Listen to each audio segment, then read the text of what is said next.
अस्सलाम वालेकुम रहमतुल्लाहि व बरकातुहू। दोस्तों कैसे हैं आप सब। उम्मीद करता हूँ कि आप सब बहुत अच्छे से होंगे। दोस्तों एक बार फिर मैं कुछ दो लेटेस्ट अपडेट लेकर हाजिर हुआ हूँ जो सऊदी अरबिया के हवाले से है और काफ़ी अहम खबर है दोस्तों। तो मैं आपसे गुजारिश करूँगा कि पूरी खबर को जानने के लिए वीडियो के आखिर तक आप हमारे साथ बने रहें। और अगर अभी तक आपने हमारे चैनल को सब्सक्राइब नहीं किया तो दोस्तों प्लीज़ आप हमारे चैनल को सब्सक्राइब कर लें, क्योंकि मैं सऊदी अरबिया से जुड़े काफ़ी अहम और लेटेस्ट अपडेट लेकर मैं आते रहता हूँ आप तमाम लोगों के लिए। और दोस्तों मैं खबर पे आगे बढ़ते हुए आप लोग को बता दूँ कि अखबार जागरण पे ये खबर आया है कि इंटरनेशनल फ़्लाइट 15 दिसंबर से देश में नहीं शुरू होंगी। अंतर्राष्ट्रीय उड़ानें, विशेष यात्री उड़ानों का होगा संचालन। और इसका और जो काफ़ी डिटेल में दिया गया है कि 15 दिसंबर से देश में अंतर्राष्ट्रीय उड़ानें नहीं शुरू होंगी। केंद्र सरकार ने अपना फैसला उलट दिया है। पिछले साल 23 मार्च से भारत में अंतर्राष्ट्रीय उड़ानें निलंबित है। अंतर्राष्ट्रीय उड़ानों का संचालन फिलहाल पहले के तरह ही की जाने की संभावना है। यानी जो भारत सरकार 15 दिसंबर से इंटरनेशनल फ़्लाइट खोलने वाली थी, अब वो नहीं खुलेगी।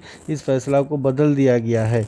तो अब एक बैड न्यूज़ है उन तमाम लोगों के लिए जो इंतज़ार कर रहे थे कि 15 तारीख से अब भारत सरकार खोल देगी फ़्लाइट और फिर वो डायरेक्ट जो सऊदी अरबिया का सफ़र करना चाहते थे तो वो कर सकते थे। लेकिन दोस्तों मैं आप लोगों को बता दूं कि 15 दिसंबर से जो फ़्लाइटें चालू होने वाली थी इंडिया से सऊदी अरबिया के लिए, तो अब वो नहीं होंगी। 15 दिसंबर से जो चालू होने वाले थे वो अब वो इंटरनेशनल फ़्लाइट को नहीं चालू किया जाएगा। पहले की तरह ही जो फ़्लाइटें उड़ान भर रही थी वही कंटिन्यू रहेगा। क्योंकि 26 नवंबर को ये फैसला लिया गया था कि 15 दिसंबर से खोलने के लिए, लेकिन अभी ये जो ओमिक्रॉन जो को देखकर ओमिक्रॉन वायरस को देखते हुए और इस चीज़ से ये फैसला लिया गया है कि अभी 15 दिसंबर से भारत जो इंटरनेशनल फ़्लाइट है वो नहीं चालू करेंगी।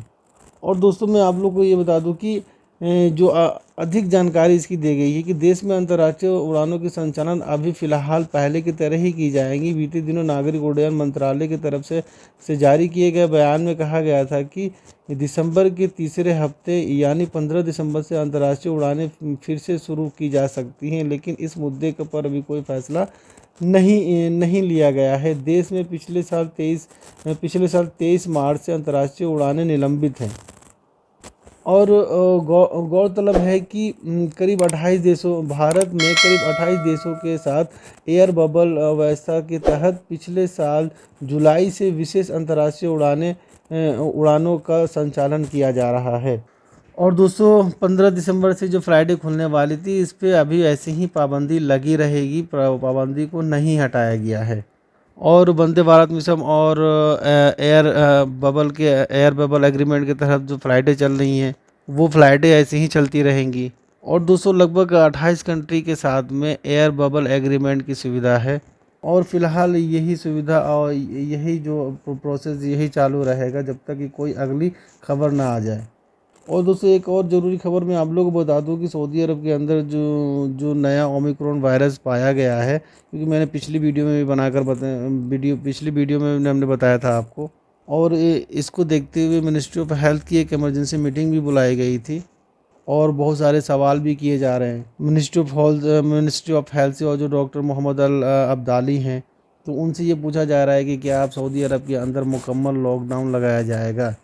इसका जवाब देते हुए मिनिस्ट्री ऑफ हेल्थ के डॉक्टर मोहम्मद अल अब्दाली ने कहा है कि अभी तक इसके बारे में हमने कुछ भी नहीं सोचा है, इसके बारे में अभी कोई बात नहीं हुई है। क्योंकि उन्होंने पिछली बातों को बताया कि जब पहले कोरोना वायरस आया था तो इसके बारे में कोई नहीं जानता था। और उन्होंने ये भी मज़ीद जानकारी दी है कि लगभग 22 मिलियन से ज़्यादा लोगों ने कोरोना वैक्सीन के डोज लगवा चुके हैं दोनों। और इसके अलावा बूस्टर डोज भी लोगों ने लगवा लिए और कुछ लगवा भी रहे हैं। और यहाँ पे अब लोगों को ये चीज़ को पता चल गया है कि कैसे रूल एंड रेगुलेशंस को फॉलो करना है, क्या है रूल एंड रेगुलेशंस क्या है और कैसे हमें बचना है। और उन्होंने ये भी कहा है कि अभी सऊदी अरब में लॉकडाउन लगाने के लिए ऐसा कुछ भी सोचा नहीं गया, लेकिन एक अहम बात ये कही गई है कि जो लोग सऊदी अरब से छुट्टी जा रहे हैं और अलग अलग मुल्क के लोग हैं और वो छुट्टी जा रहे हैं अपने अपने मुल्क में, तो वो लोग सोच समझ कर के ही फैसला करें। क्योंकि दोस्तों उन्होंने ये बताया है कि अभी ओमिक्रॉन वायरस आ चुका है और अभी जो हालात है वो भी ख़राब हैं, तो अगर आप अपने मुल्क छुट्टी पे जा रहे हैं तो सोच समझ कर ही फ़ैसला लेंगे। क्योंकि आप जिस कंट्री में जा रहे हैं तो ये भी सोच लें कि उस कंट्री में कोरोना के हालात कैसे हैं। और अभी एक नया ये जो वायरस आ गया, ओमिक्रॉन वायरस आ गया है, तो आप जिस किसी भी कंट्री के हैं, जब अगर आप अपने मुल्क में छुट्टी पे जा रहे हैं तो आप सोच समझ कर ही कुछ फ़ैसला अपना फ़ैसला करें। और आप ये जो नया वेरिएंट आया है ओमिक्रॉन, आपके मुल्क में इसके हालात कैसे हैं, क्या है? तो आप कहने का मतलब ये है कि जब आप अगर आप छुट्टी पे जाना चाहते हैं अपने मुल्क, तो सोच समझ कर ही फैसला करें और जाएं, ये जाने का डिसीजन लें। और दोस्तों एक बात और मैं बता दूं, किसी बंदे ने जवाजात से ये सवाल करते हुए पूछा था, अगर किसी का पासपोर्ट एक एक्सपायर है और अकामा भी एक्सपायर हो गया है, तो क्या अगर एक्सपायर पासपोर्ट के साथ में अकामा को एक्सटेंड किया जा सकता है, यानी रिन्यूअल किया जा सकता है या नहीं किया जा सकता है?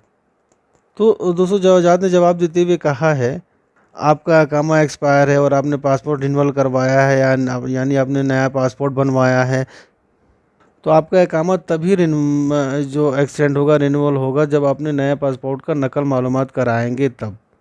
और उन्होंने ये भी कहा है कि अगर आपका पासपोर्ट भी एक्सपायर है और अकामा भी एक्सपायर है, आपका अकामा एक्सटेंड नहीं होगा यानी रिन्यूअल नहीं होगा जब तक कि आप नया पासपोर्ट नहीं बनवा लेते हैं और उसकी नकल मालूमात ना करा लें। तो आप जब नया नया पासपोर्ट बनवाते हैं तो उसका नकल मालूमात करवाना लाजमी हो जाता है। तो दोस्तों ये थी एक अहम जानकारी जो मैं आप लोग के बीच में शेयर किया हूँ। और दोस्तों फ़्लाइट के बारे में हर रोज़ नए नए जानकारी आ रहे हैं, नए नए अपडेट आ रहे हैं। तो दोस्तों मैं आपसे गुजारिश करूँगा कि आप हमारे चैनल को सब्सक्राइब कर लें, आप हमें सपोर्ट करें। इंशाल्लाह मैं फिर किसी लेटेस्ट अपडेट के साथ किसी अगली वीडियो में मिलूँगा। तब तक के लिए अस्सलाम वालेकुम।